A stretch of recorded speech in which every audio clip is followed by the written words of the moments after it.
Daniel, chapitre 9.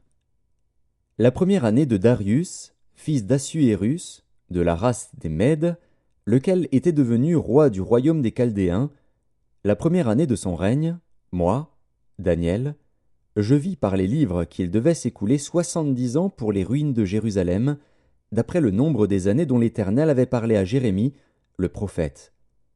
Je tournai ma face vers le Seigneur Dieu, afin de recourir à la prière et aux supplications, en jeûnant et en prenant le sac et la cendre. Je priai l'Éternel, mon Dieu, et je lui fis cette confession. Seigneur, Dieu grand et redoutable, toi qui gardes ton alliance et qui fais miséricorde à ceux qui t'aiment et qui observent tes commandements. Nous avons péché, nous avons commis l'iniquité, nous avons été méchants et rebelles, nous nous sommes détournés de tes commandements et de tes ordonnances. Nous n'avons pas écouté tes serviteurs, les prophètes, qui ont parlé en ton nom à nos rois, à nos chefs, à nos pères, et à tout le peuple du pays.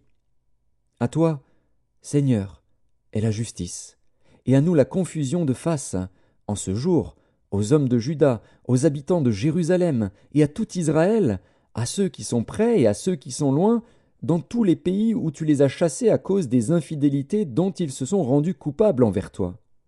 Seigneur, à nous la confusion de face, à nos rois, à nos chefs et à nos pères, parce que nous avons péché contre toi. Auprès du Seigneur, notre Dieu, la miséricorde et le pardon, car nous avons été rebelles envers lui. Nous n'avons pas écouté la voix de l'Éternel, notre Dieu, pour suivre ses lois qu'il avait mises devant nous par ses serviteurs, les prophètes. Tout Israël a transgressé ta loi, et s'est détourné pour ne pas écouter ta voix. Alors se sont répandues sur nous les malédictions et les imprécations qui sont écrites dans la loi de Moïse, serviteur de Dieu, parce que nous avons péché contre Dieu.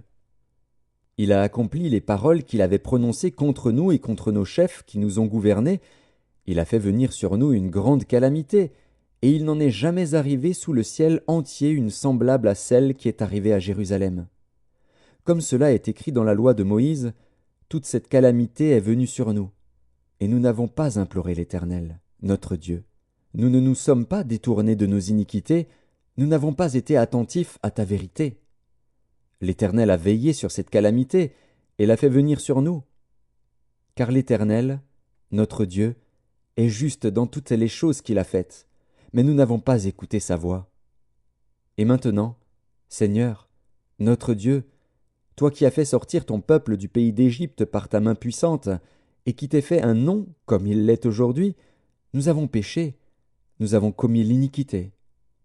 Seigneur, selon ta grande miséricorde, que ta colère et ta fureur se détournent de ta ville de Jérusalem, de ta montagne sainte, car, à cause de nos péchés et des iniquités de nos pères, Jérusalem et ton peuple sont en opprobre à tous ceux qui nous entourent. Maintenant donc, ô notre Dieu, écoute la prière et les supplications de ton serviteur, et, pour l'amour du Seigneur, fais briller ta face sur ton sanctuaire dévasté. Mon Dieu, prête l'oreille et écoute. Ouvre les yeux et regarde nos ruines, regarde la ville sur laquelle ton nom est invoqué. Car ce n'est pas à cause de notre justice que nous te présentons nos supplications, c'est à cause de tes grandes compassions. Seigneur, écoute. Seigneur, pardonne. Seigneur, sois attentif. Agis et ne tarde pas, par amour pour toi, ô mon Dieu. Car ton nom est invoqué sur ta ville et sur ton peuple. Je parlais encore, je priais, je confessais mon péché et le péché de mon peuple d'Israël, et je présentais mes supplications à l'Éternel, mon Dieu, en faveur de la sainte montagne de mon Dieu. Je parlais encore dans ma prière, quand l'homme, Gabriel, que j'avais vu précédemment dans une vision, s'approcha de moi d'un vol rapide, au moment de l'offrande du soir. Il m'instruisit et s'entretint avec moi. Il me dit, « Daniel, je suis venu maintenant pour ouvrir ton intelligence. Lorsque tu as commencé à prier, la parole est sortie, et je viens pour te l'annoncer. Car tu es un bien-aimé.